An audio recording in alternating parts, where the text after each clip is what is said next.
Hello, I have my assistant again with me, but I'm going to show you what's going off, cute poodles aside.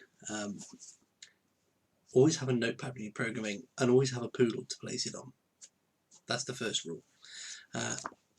What have I been doing? Well, I've actually been working with paint and mouse clicks and working out how to get the mouse to actually be moved around properly as if it was a player, because I need to do things when I'm creating the macros, like move the macro from the position in the client to the action bar.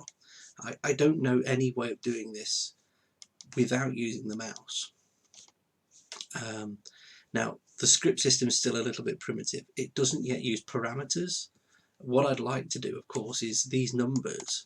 This is an action to grab the macro and drag it down to the action bar and let go, so that I could put them into positions and then they can be clicked by the other scripts whenever I want them.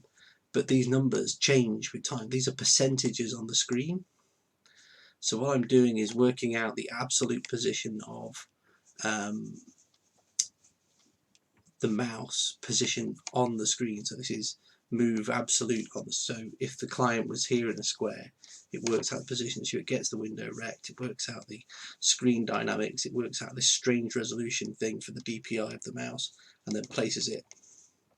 And then I have other functions to send the click.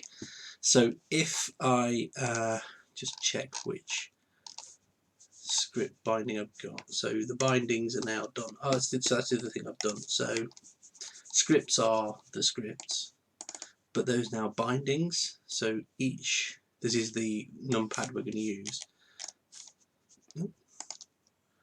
I appear to have accidentally tried to copy that to an unconnected network drive, and yay Windows. I hate Windows. Just stop. Stop, you can't do it. It's just going to leave the icon on top, isn't it? So anyway, what was it? Yes, so data bindings, and if I drag a binding, oh, there we go, put it as it can't copy it. There's the binding.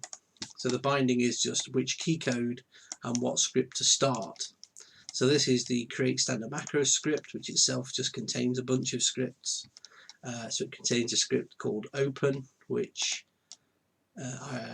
literally presses escape and then clicks at that location on the screen. So this is the direct click at. This moves the mouse to that location and clicks at the same time.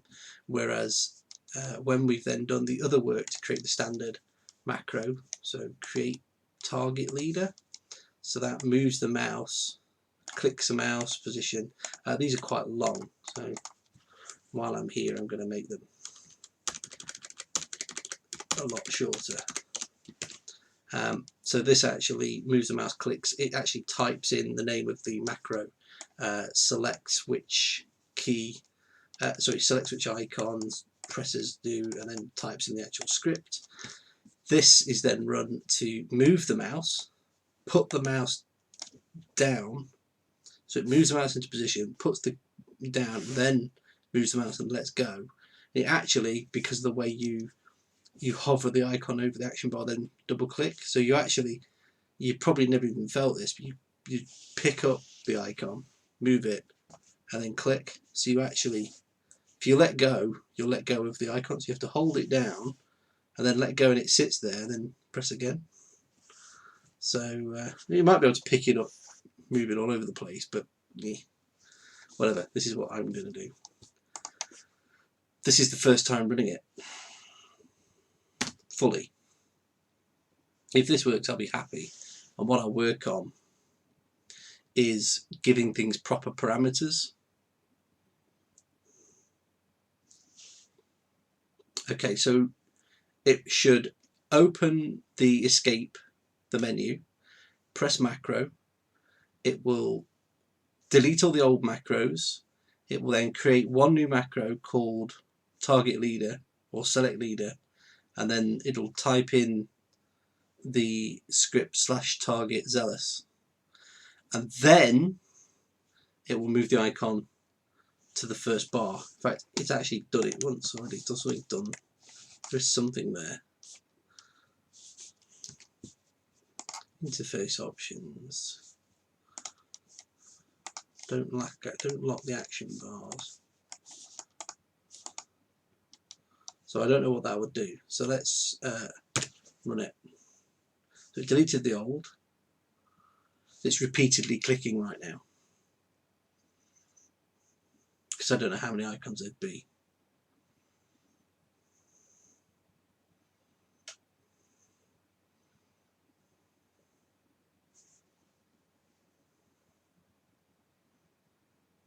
So these can all be sped up. I can reduce the sleep times. Now it should drag it. There we go, it worked. So I need to then exit. I need to add the exit macro, but that worked.